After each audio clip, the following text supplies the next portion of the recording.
dalam laporan polisi saya yang laporin mewakili klien saya pada saudara melaporkan saudara FA. Jadi dalam minggu ini kita ada beberapa pemeriksaan terhadap saksi-saksi yang saya hadirkan, termasuk memberikan tambahan beberapa bukti dan juga beberapa saksi dari pihak-pihak yang mengetahui langsung kejadian tersebut. Oke Bang, bisa dijelaskan kemarin Ciolip sudah diperiksa ya kalau tidak salah. Mungkin seperti apa sih Bang kemarin pemeriksaannya? Iya, jadi salah satunya ya perlu saya sampaikan yang menjadi saksi adalah saudari Olivia Alan, pelaku istri dari Didi Sumargo. Ya, dia sebagai saksi yang mengetahui langsung dugaan tindak pidana pasal 39 yang dilakukan oleh saudara FA. Karena pada saat kejadian itu saudara Olip yang dilakukan oleh saudara FA. Karena pada saat kejadian itu saudara Olip ada di lokasi. Lalu kapan Bang Farhat nantinya akan diperiksa Bang atau mungkin panggilan dari terkait laporan Bang Densu? Kemarin setelah Olip kan saya ada menghadirkan beberapa saksi ya yang saya hadirkan. Nah, setelah itu dari penyidik dalam waktu dekat akan melaporkan memanggil saudara FA untuk diperiksa.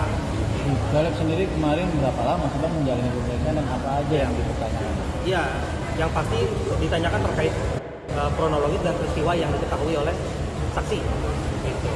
Dan untuk terlapor dalam waktu dekat akan dipanggil. Gitu. Diperiksa sama berapa? Kemarin diperiksa kurang lebih 2,5 jam ya. 2,5 jam karena kan ada dalam hari itu ada beberapa saksi yang saya hadirkan. Dan jadi dari pagi sampai sore saya sana. Di antaranya salah satunya apa sih yang ditanyakan oleh penyidik? Yang pasti terkait kronologis yang diketahui oleh saksi gitu. Terkait peristiwa tindak pidana yang dilakukan oleh FA. Yang laporkan saudara FA itu sebagai ancaman kan? Gitu. Jadi ya saya sampaikan juga kepada terlapor ya mungkin ingat-ingat lah. Dia ngancamnya itu pada saat kapan? Berapa kali gitu. Jadi kalau dia sampaikan kalau ujaran hajar itu adalah hukum jamin rakyat, nggak mungkin disampaikan itu tangan kanan kuburan, kiri rumah sakit. Tapi itu hajar itu hukum jamin rakyat apa kekerasan itu ancaman? Nah itu bisa nilai sendiri lah rekan-rekan kita. Psikologis sendiri Ciolip seperti apa sih saat mendapat sang suami diancam seperti itu? Ya, yang pasti bagaimanapun juga seorang istri ya tidak terima dan tertekan juga lah. Yang awalnya niat baik, ya kan dia memberikan fasilitas membantu supaya orang itu mendapat sumbangan, tapi ternyata malah jadi peristiwa ini kemana-mana dan bahkan dilaporkan, bahkan digugat sekarang, ya kan?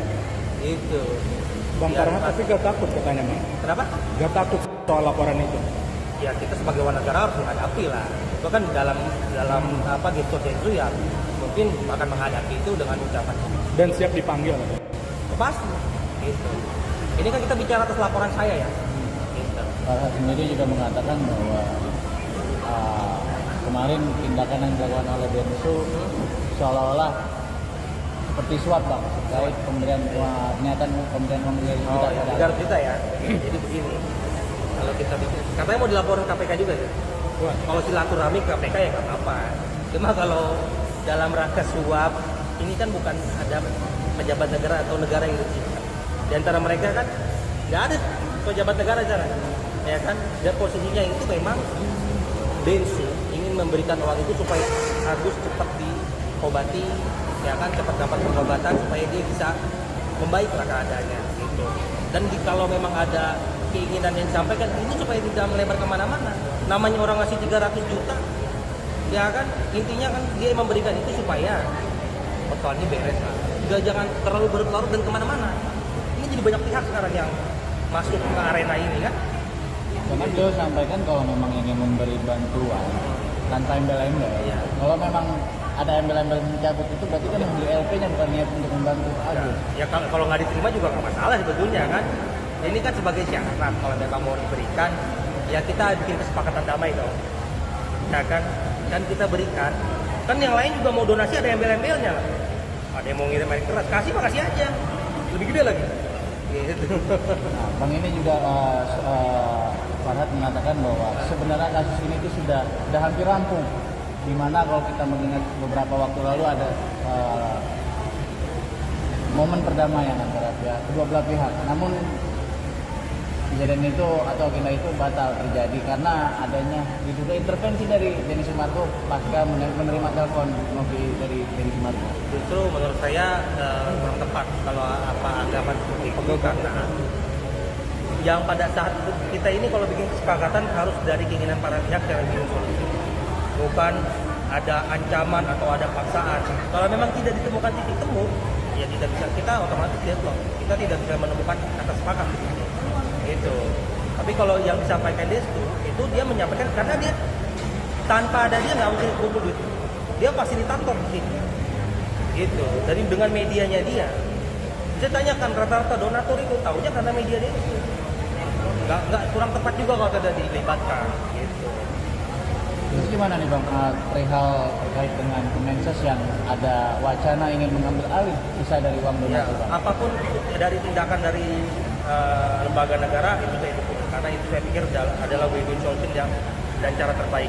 Saya bicara di sini sebagai kuasa hukum Densu atas laporan ancaman, gitu. Dan saya bicara dalam koridor saya dan saya sampaikan perkembangannya seperti apa. Tunggu aja dalam waktu dekat pasti terlapor akan diputuskan. Bang, Ini kalau bicara ancaman, Farhad sendiri merasa bahwa dirinya yang terancam karena sudah disatroni rumahnya. Kalau disatroni kan disuruh masuk, disuruh duduk, ya kan, disambut layaknya tamu. Makanya saya bilang peristiwa pengancaman ini jangan disalahartikan hanya dalam peristiwa satu peristiwa doang. Karena saya laporan melampikan buktinya ada beberapa peristiwa. Jadi silakanlah terlapor ingat-ingat. Mana aja dan kapan aja dia mengucapkan dan mengutarakan ancaman-ancaman kekerasan kepada klien saya. Silakan ingat-ingat itu. Jadi bukan hanya sekali. Ada berapa barang bukti yang diajukan juga? Ya cukup banyak lah. Saya lampirkan satu flash kok. Dan cukup banyak. Itu foto dan video. Potongan video, ya kan, dari media resmi ya, bukan potongan dari sosial media, dari media resmi. Dan ada beberapa media, ada beberapa lokasi di wilayah hukum Polda Metro Jaya. Lalu bagaimana nih Bang dengan adanya niatan Farhad Abbas ingin melaporkan kembali klien Abang? Laporan apa tuh? Saya baru tahu.